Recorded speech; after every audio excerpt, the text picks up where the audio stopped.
In the eastern lands of red earth and vast forests, where the ancestors walked as shadows and the wind carried stories older than kingdoms, a child was born during a storm that refused to end.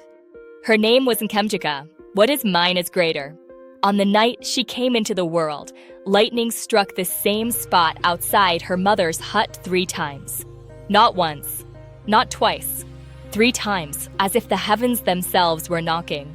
Her mother later said, that storm was not weather, it was a message. Thunder rolled through the night until the moment the newborn opened her eyes glowing faintly blue like charged rain clouds. Then suddenly, the storm stopped. Silence fell. Even the crickets refused to sing. The elders exchanged fearful glances. This child carries Ochina, the restless fire, they whispered. Strange things followed her as she grew. At age 3, a bolt of lightning struck a palm tree beside her while she played. The tree shattered into splinters, but Nkemjika stood untouched, humming softly as if listening to something only she could hear. At 6, she predicted a flood 2 days before the river swelled. At 8, she defeated a masquerade in a game of strength, shocking the entire village. Masquerades were not to be challenged, yet she stared at it boldly, refusing to bow. At 10, she beat every boy in wrestling, throwing them with a power that didn't match her size. But Nkemjika never felt pride, only confusion. She didn't understand why the world reacted to her as if she didn't belong to it.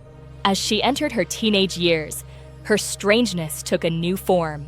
She began creating things. Machines made from bamboo, scrap metal, gourds, and animal bones. Devices no one in the village had ever seen, some that used wind to pound yam, some that could store sunlight and glow at night. Where did you get these ideas? Her mother asked.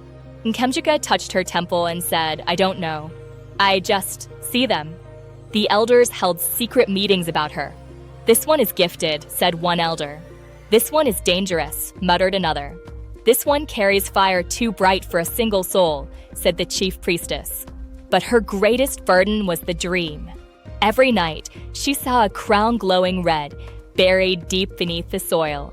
A crown with markings she didn't recognize, symbols that pulsed like a heartbeat. It called to her. Sometimes she woke up screaming. Sometimes she woke up whispering words in a language that wasn't hers. Once, she woke up with her hands covered in dust as if she had been digging in her sleep. She tried to ignore it. She tried to pretend she was normal. But the crown refused to let go. One night, the village trembled with drums. The chief priestess, an old woman who rarely left the shrine, stumbled into Nkemjika's hut, her staff glowing with sacred fire. Her eyes were red and wet from vision. Child, she said, voice shaking, the ancestors have spoken your name in a storm. She knelt before Nkemjika, something no elder had ever done. The crown of innovation is waking. It has chosen you. You must journey eastward, through the forbidden forests, across the hills that swallow travelers, toward the land where spirits walk openly. Nkemjika's heart pounded.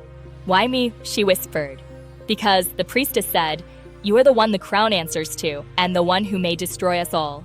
By dawn, the village gathered as she prepared to leave. Some were afraid. Some were proud. Some simply watched, whispering ancient prayers.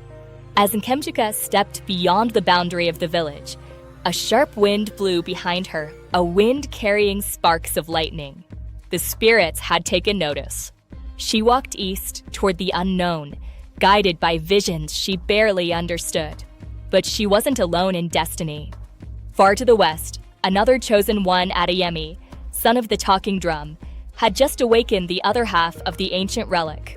The clash of their intertwined fates would shape the tension between their peoples long after magic faded and history twisted the truth.